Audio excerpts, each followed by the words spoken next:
The Queen has faced a very difficult year with overseas nations such as Australia over the past year as COVID restrictions prevented her and other members of the royal family from carrying out many engagements.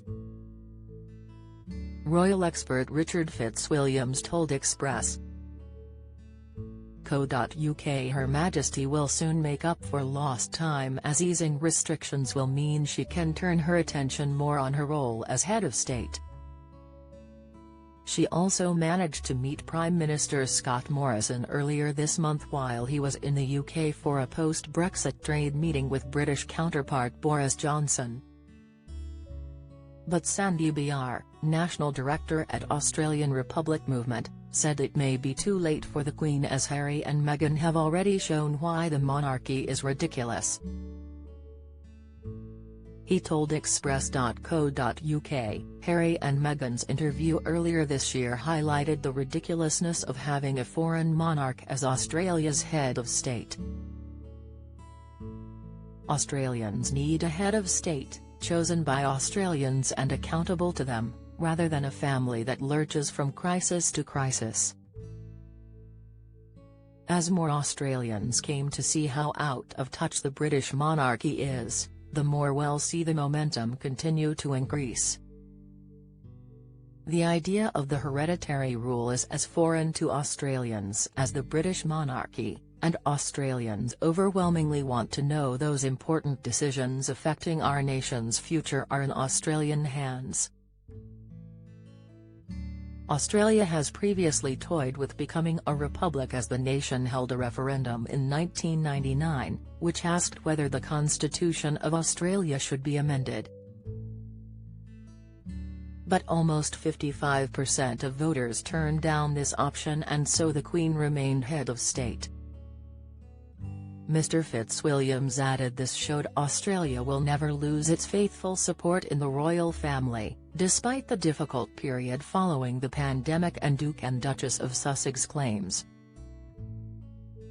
He told Express.co.uk, out of the 54 nations of the Commonwealth, the Queen is head of state of 15. Obviously it is up to each country to decide its own future. Referenda in Australia, Tuvalu and St. Vincent and the Grenadines some years ago all voted to keep the links with the Crown. It is undeniable that the monarchy, as in the 1860s when Victoria went into seclusion, at the time of the abdication in 1936 and during the 1990s, is going through a difficult period. Yet the anticipated lifting of restrictions will mean the royal family will be able to do more personal engagements and the Queen's broadcasts to the nation last year were both moving and brilliantly scripted. We also have next year's Platinum Jubilee to look forward to both in Britain and in the Commonwealth, and Australia will undoubtedly be involved in the celebrations. It is very difficult owing to the pandemic to plan for this now. I don't think republicanism is a significant issue in Australia at the moment.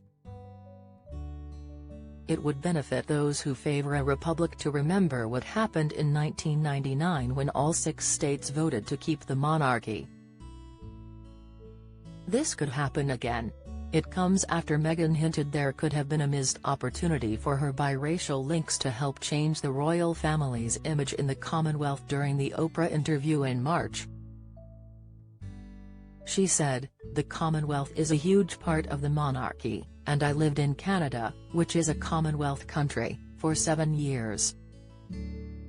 But it wasn't until Harry and I were together that we started to travel through the Commonwealth. I would say 60%, 70% of which is people of color, right?"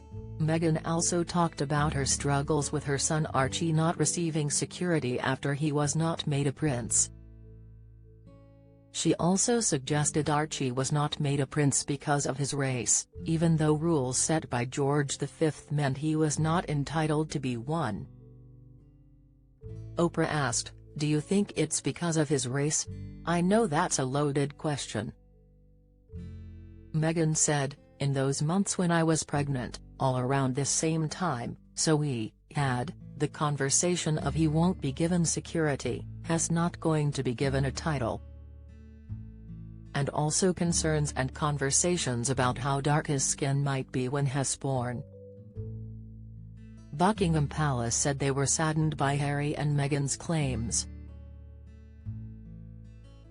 It added that some recollections may vary,